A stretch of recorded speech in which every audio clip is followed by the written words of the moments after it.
Hey folks, this is Martin Brossman, and I'm excited to interview Renny Doyle that has a fantastic business and has helped a lot of people, but also a great mentor. I learned about Renny from Paul. Paul said, this is a great guy, a great human being, you need to meet him. And Renny, I want you to just tell a little bit about some of the things you've learned in business and let people know what you've accomplished, because Paul knew you from starting out with a good business, but just building a program that not only helps yourself, but helps a lot of other people build livelihoods and take care of their families in balanced ways. And that's to me what I'm all about. Yeah, we all are. Well, hey, Martin, thanks for the opportunity. Paul, thanks for the friendship through the years. Bet.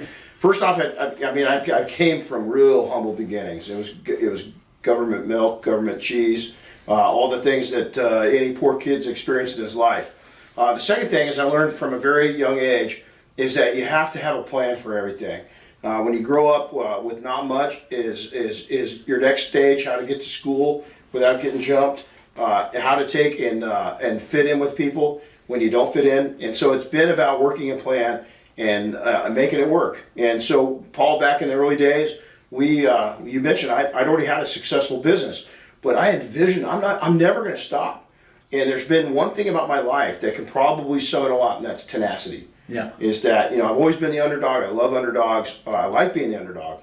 When I'm in pressure, I do better. And so, I'm really excited to take and bring that message to people, to share it with them. I want my enthusiasm to get across. But I don't want to have young people that are watching this wait until they're 40, 45, 50 to achieve what I've achieved. I want you to do it 30, 35, 40, you're at the top of your game, man. There's no reason to take and have to wait for this. But it takes a couple things. A, having a balanced life, enjoying life, and you got to work really smart. You got to hang out with smart people.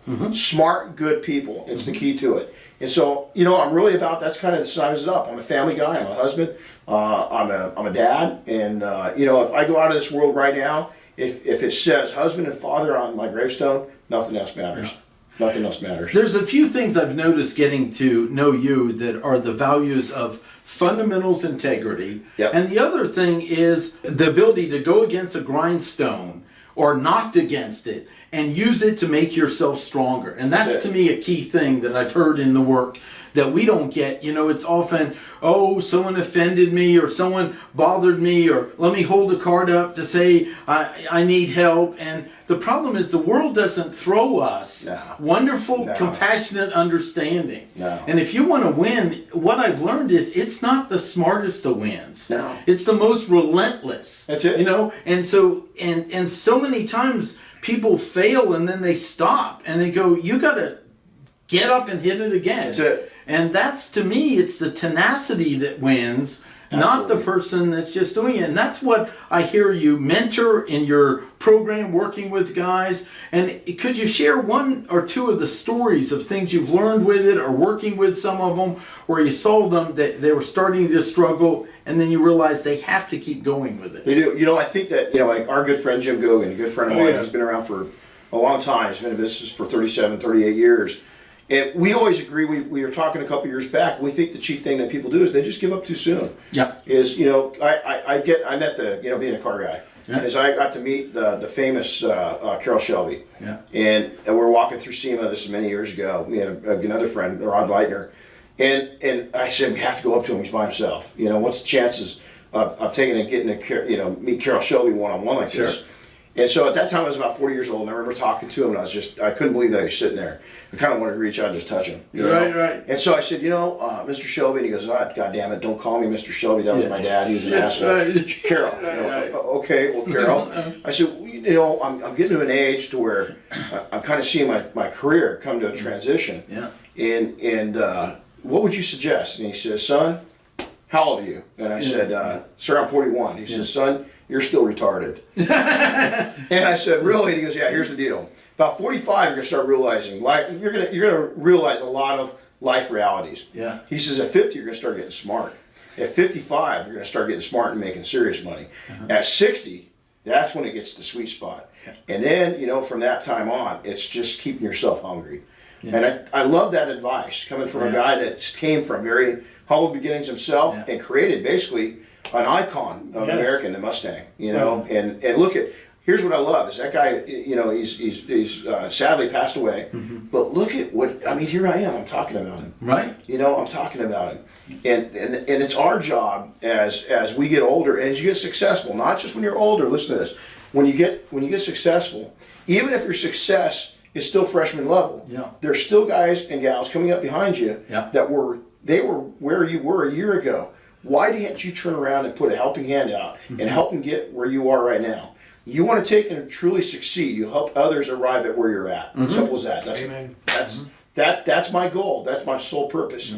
It's again being a husband, a father. My wife Diane's everything to me. My kids, my 4 great kids, they're everything to me. And in my years in search and rescue in the military, of what we see and what humanity it's sickening and it's sad. But you know what? It's a service that I'm proud to do.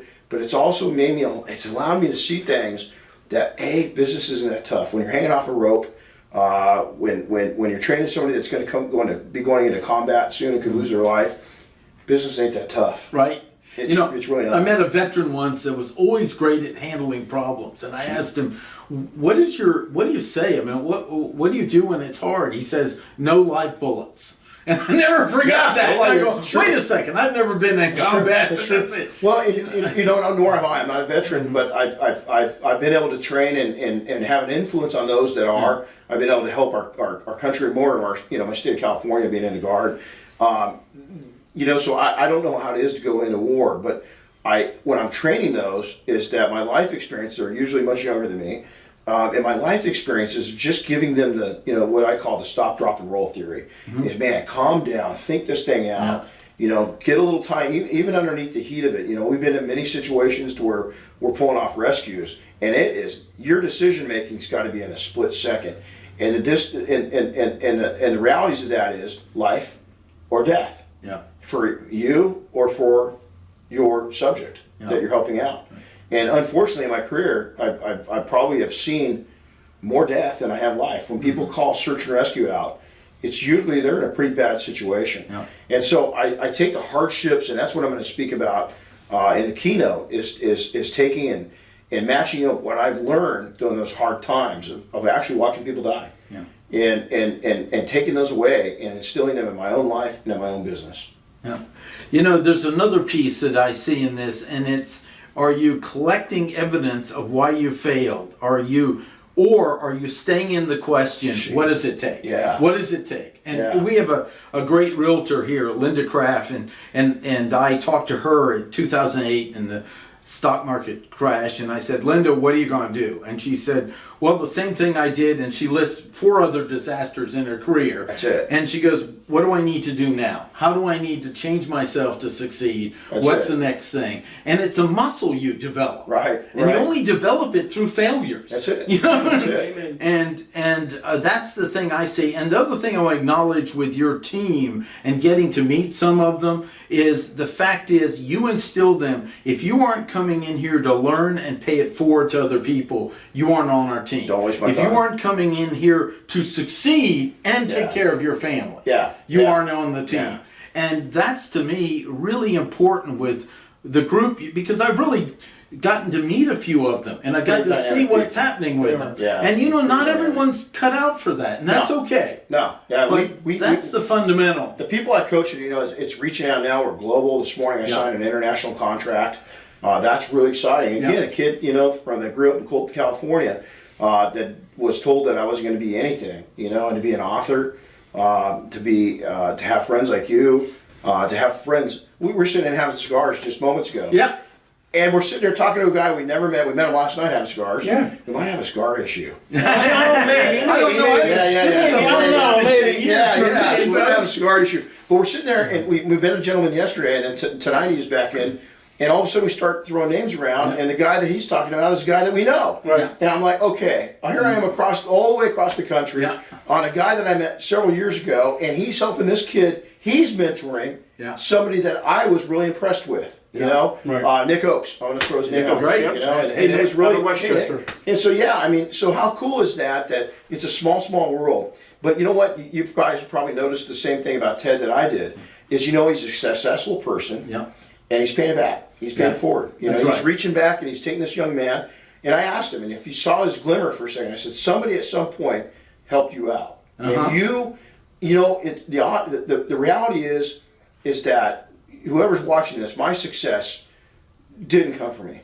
Right. My success came from my faith, Yeah. my wife, my kids, my mom, my grandma, but most God. I mean, I really think that He reached me down, and you know, I'm not a church-going guy. I'm a very spiritual guy, but God's had my back, and the only time He hasn't is when I was so bullheaded and wasn't listening and turned my back. And so, you know, I really do believe that. You know, I really do believe that. So I'm really excited. It's an exciting time. Detailing, it's off the charts, man. We got guys that are becoming, you know, they're making 6 figures a year out of doing their passion. And you know, when we got our start in this gig, Oh, it was. yeah, It was hard you work. weren't doing that. You know, These were all just pipe dreams. We were talking about it that was. We 10, 15 years ago. We really were at, you know, I put this to the fact of back in the days, where we're at on a minuscule level, we're back to, I like to think of it as the Macintosh is coming out and the PC's coming out. Right. And it's Bill Gates, you know. Right. I mean, it's And Paul you're building Allen. boards. Yeah, That's what they're we in their did. garage, you know. Right. They're there in their garage, you know, and here Apple's popping up, you know, and we're at that point right now in the detailing. I think we're at a really just the threshold. And honestly, I predicted we would be there, but 10 years later than we're there. We're 10 years ahead of where I thought we were. Just that industry. Here's the really cool thing is I'm getting into mentoring and coaching in other industries, automotive dealers, you know, car washes, a lot of different things. Is we're seeing that same thing happen. It's finally people are waking up and they're realizing they've got to get smart with their time. But the more importantly is that people are taking their lives back into control. Is there I hate seeing people work 89 years. It's stupid. I wasted my time. And I'm not telling you don't have to work hard. You got to be smart with your time, man. And you know what? If you just put hours in the saddle, you know, cowboy talk for a second. Yeah. You know what happens with a cowboy that rides too much in the saddle? No. He gets a flat butt, gets burned out, and he doesn't want to ride a horse anymore. Right. You know. So what happens with the detailer or a business person that puts all that time in the saddle and they don't enjoy life is at some point in your life you're going to reach a burnout. Right. And I've seen clients of mine that reached that actually got so bad they took their own life. And you know what? When you get so bad, and I've faced my own depression. I've had my own demons. I've had to go to counseling and everything else. Sure. And it all stems back to stupid thinking, letting somebody else get in my head, and just not working smart. And you know what? Once you turn that curve and you start working intelligently and you network with the right people, get the stupid thinking people out of your mind. Get the negative Nancy's out of your freaking life. You've got to put the right people in your life. And there's been a lot of times, I love some of my friends, but I had to cut some of those people out of my life because what they're bringing in was poison. Right. Yeah, and the energy and motivation comes from taking action too. That's the key. Yeah, you know, it's not like, well, I'll do it when I get the energy. No, you won't get the energy unless you start moving. That's it. And you know where people like us get our energy is right here. Right. Oh, amen. You know, we're spinning, man. We're our self-generators. Yeah. We're a generator. And if you know what a generator does, you know, you look at the new car guy. So Karma's coming out. Karma, which is a little Fisker cars. They got an onboard diesel generator that runs, and it allows them to get a little more distance than a Tesla. You know, and it's sexy and everything else. But what's happening is that there's all kinds of things going on to where it's producing power as it goes. Us as entrepreneurs, we've got to hang around with the right people, with the right mindset, with the right education, with the right experience to get where we're going. And if you don't, if you're hanging out with the same crowd doing the same things, you're going to have the same results. Yeah. Simple as that. Amen. Simple as that. You've got to change. If you're not where you want to be, you got to change your position right now, this second. Don't wait. And the other thing is, people are fearful. They're scared to take action anymore. Screw that. Yeah. Screw that. You've Right. got to take. And you know the other thing on search and rescue in the military that I found out, and I'm kind of leading into this, but fear is addicting. Fear is contagious. And if you start taking and letting your friends get in your head, and they have fear for you, and you start listening to them, you're screwed. Yeah. You're screwed. You got to be fearless. You've got to fit, and you got to look at fear intelligently. You got to attack it. You got to go after it. You got to go plan. You know, the Army teaches us. The Army's gotten a really interesting way. The Army is given a set number of us enlisted guys, okay? And then they get these young officers in, and somehow they got to take what signed up. Yeah. They volunteered. Right. They all volunteered, right? So they got to take us and they got to mold us into future leaders. What they got. Yeah. It's not like a corporation that can go out and headhunt. Right. And take and put a recruiter out there and find exactly who they're looking for. Sure. They've got to take what they have, and sometimes it can be a ragtag bunch. Yeah. And they got to take that ragtag bunch. And you know what? The cream always rises at the top. They take those people, they turn them into leadership positions. Yeah. And you know what? There's not an army around the world that can take us on. You know? Yeah. Army, go Army. Yeah, that's right. You know? I want you to mention a little bit about your business and your program and your team, just so people know, and That's it. then we'll wrap it up. You know, if you look at detailingsuccess.com, it kind of tells our story. We're building another new website right now. But you know, we started out as a detailer, you know, just like everything else. As a kid, you know, just like so many of us did as Pat. I started out because I figured out I could make money and learn how to fly. Yeah. And then I figured out I could make money, learn how to fly, and then make more money. Right. And then it just kept growing and growing and growing. And then I sold it, left the industry, came back in. I've owned several businesses over the years, but it all started with detailing. Everything that I've done that's been successful in business, and we've owned many other businesses outside of detailing, it all stemmed from detailing. All the money was generated from detailing. And so detailing is a great stepping stone. Here's the mistake I made. At one time when I was really, really young, I thought I was too big and too tough and too sophisticated for detailing. Had I stuck it out, I wonder where I would have been. Had I not sold my company premature, where I've been. Well, here's the deal. Probably wouldn't be where I am now. Because when I left it, I realized that was a mistake. I loved what I'm doing. So we ran a very successful series of shops. And I knew at that point when I came back into it, I said, told my wife Diane, I don't want to be a normal detailer. Paul remembers these days. Oh, yeah. I said, I don't want to have one location. I want to immediately have two. We didn't have any money. We started this on a broke budget, man. Yeah. You know what I had? Nerve. You know what I had? Search and rescue hanging off a rope 200 feet off the ground. That's nervy. You know? Right. Taking and starting a new business, that's easy. I got 3 daughters. You can't scare me. You can't scare me. I got 3 daughters and a son. Right. Son, I'm a little more freelance with. He's pretty easy. Yeah. Girls, that scares the poop out of you. Yeah, right. So it's our business. We were very successful at detailing. We started detailing Air Force One 15 years ago this next year. 15th anniversary, and that was a big game changer. And then we started training. We started getting a lot of requests for people. Hey man, I want to learn from you. Whoa! I get more and more. Matt Williams. Yeah. You know Matt Williams? Yeah. Matt Williams in 2004, I was putting on open garages, kind of like Mike Phillips. I really stole the idea from McGuire's and Mike Phillips. I was putting on little versions of that, and I go down to Mike's and write down what he was doing, and write down, all these different guys that, Pennington and all these guys from McGuire's. And McGuire's really set the pace for that. I met guys like Bob Phillips from P&S. They were kind of doing some cool things, and I just watched. And I go into other industries and watch what they're doing. And so I said, okay, I can get into this. So I started teaching car clubs. Different detailing tips. Man, that really catapulted our business more. And so we got to the point where we did Air Force One, and then literally that next year, man, Matt Williams was the first guy. He calls me up. I had other guys, but I didn't take it serious. Matt Williams was right out of college. I just met this hot chick, he's dating, which is now his wife. And he's like, hey man, I want you to teach me. And I went, okay. And he says, how much do I need to pay you, and how long do I need to be there? And I was like, I don't know. So I just threw a number out. He goes, yeah, I'll be there. So he came in, and I went, whoa. And then Matt went online. This is kind of the entry level where the forums were really taking off, and he had a good experience. And within a year, we had a school going, and that was back in 2003, 2004. Yeah. By 2005, I was starting to sell off shops. I saw that, okay, now it's time for me to take the next leap. And other people were doing training. We didn't invent detail training. There was other people doing it. What we invented was, and I won't say invented, but what we defined was bringing them in and training them at business, not just skills. Right. But I knew that the business side was going to be tough. Yeah. And I'm proud to say that 427 students later, Yeah. our group is about 250 strong. We're known as the detail mafia. Yeah, I love that. Yeah, it's The pretty guys cool. and gals love it. Yeah, it's fun. It's fun. fun. And it doesn't have anything negative. It's just that we're a group. It caught on. It was kind of started as a joke, and it just kept growing. And what's happened now is we've got a board of directors. My wife and I are simply founders, and we got a whole directive board that that take the team and adjust it. And if you go on to look at Air Force One, 60 detailers are the top detailers from all over the country, detailing Air Force One. But here's the deal: people always ask me, man, they had to be the best detailers in the world. No, some of them not. Some of them all of them are really talented detailers. Yeah, right. But here's the best book in the world, the best mattress in the world, isn't always the #1 seller and the most profitable. The best marketed Right. mattress, the best marketed book, the best marketed coach. Sure. Usually it's number one.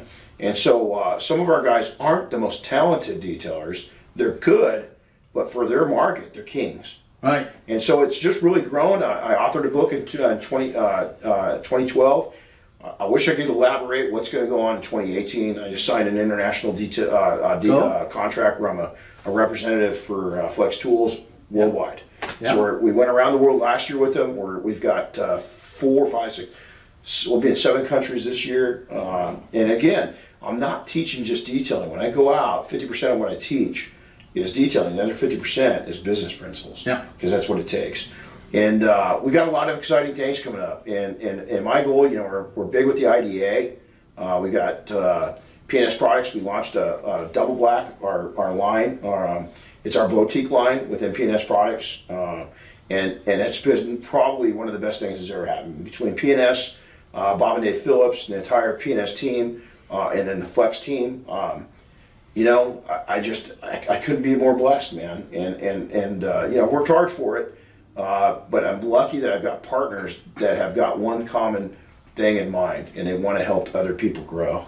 And how cool is that? That's great. How cool is Hard to Great. find. Okay, hey man, thanks. That was you got it, excellent. man, guys. It was awesome. Great. Paul, I'll give you a kiss later. All right. Terrific. Thanks very much. And we have details below. Share this if you find it useful. Subscribe. Let us know, and you'll learn more from his website. The links are below. Thanks. Thank you.